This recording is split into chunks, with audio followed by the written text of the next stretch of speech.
आगरा के अंदर विभिन्न सरकारी संस्थानों के अंदर संविदा और आउटसोर्सिंग के माध्यम से लगाए गए कर्मचारियों का शोषण किस हद तक होता है, इसे जानने के लिए न तो कोई मजिस्ट्रेट और ना ही श्रम विभाग के अधिकारी कर्मचारी सुध लेते हैं।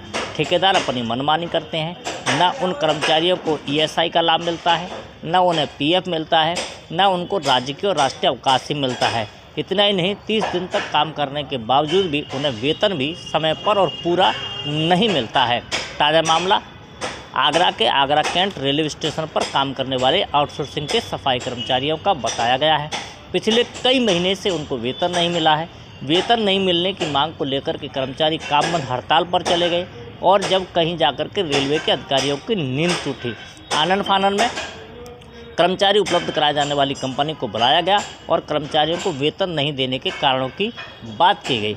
लेकिन इतना ही करने के बाद में रेलवे के अधिकारियों ने अपनी जिम्मेदारी से पल्ला झाड़ लिया, जबकि प्रदाता कंपनी को जब कॉन्ट्रैक्ट दिया जाता है तो उसमें स्पष्ट तौर पर यदि टेंडर की शर्तों को पूरा नहीं करने पर कंपनी को ब्लैकलिस्टेड करने और उस पर जुर्माना लगाए जाने का प्रावधान होता है। लेकिन इसके बावजूद भी किसी भी विभाग के अधिकारी कंपनियों पर कोई कार्रवाई नहीं करते हैं। कर्मचारी जब अपनी मांग उठाते हैं तो उनको 1-2 महीने का वेतन दिलवाने के बाद में इस मामले को रफा दफा कर दिया जाता है।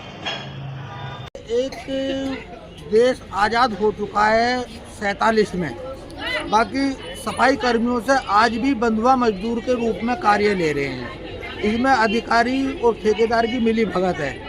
अब देखिए, इनको जो पैसे लिया जाता है ना, 8,000 रुपये 10,000 रुपये तनख्वाह होती है और वो उसका भी कोई नियम नहीं है। इनको मासिक जो है साप्ताहिक अवकाश नहीं दिया जाता है।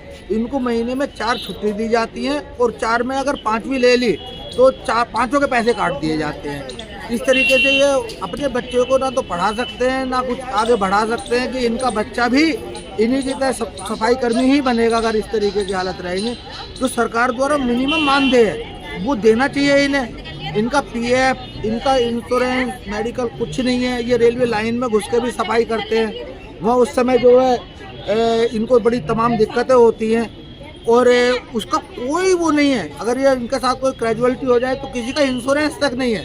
तो ये तो नागरिक मूलभूत सुविधाओं का सर्वथा अभाव है और इन सारी चीज़ों को लेकर आज ये स्ट्राइक पर बैठे मुझे इन्होंने बताया और जनहित के लिए मैं इनके साथ में हूँ और ज़रूरत पड़ेगी तो शहर के और तमाम सामाजिक संगठनों को इनके साथ भी खड़ा करें। सर, हमने इसी वजह से काम ठप करा है क्योंकि हमारी सैलरी सर समय से नहीं मिल पा रही है जी। हम बहुत परेशान हैं, लेबर बहुत परेशान है, हम कर्जे वालों से बहुत परेशान है सर। हम इनसे सैलरी की बात करते हैं तो आला टाली देते हैं सर। ये बोलते हैं कि हम बात कर रहे हैं ऊपर से और सैलरी आपकी 20 तक आएगी, 25 तक आएगी, कोई संतोषजनक जवाब नहीं मिल पा रहा है सर। अब कितने महीने हो गए सैलरी को? सर हर महीने का ये ड्रामा है सर। जब तक हम बैठेंगे नहीं, हड़ताल नहीं करेंगे, जब तक सैलरी नहीं आती है।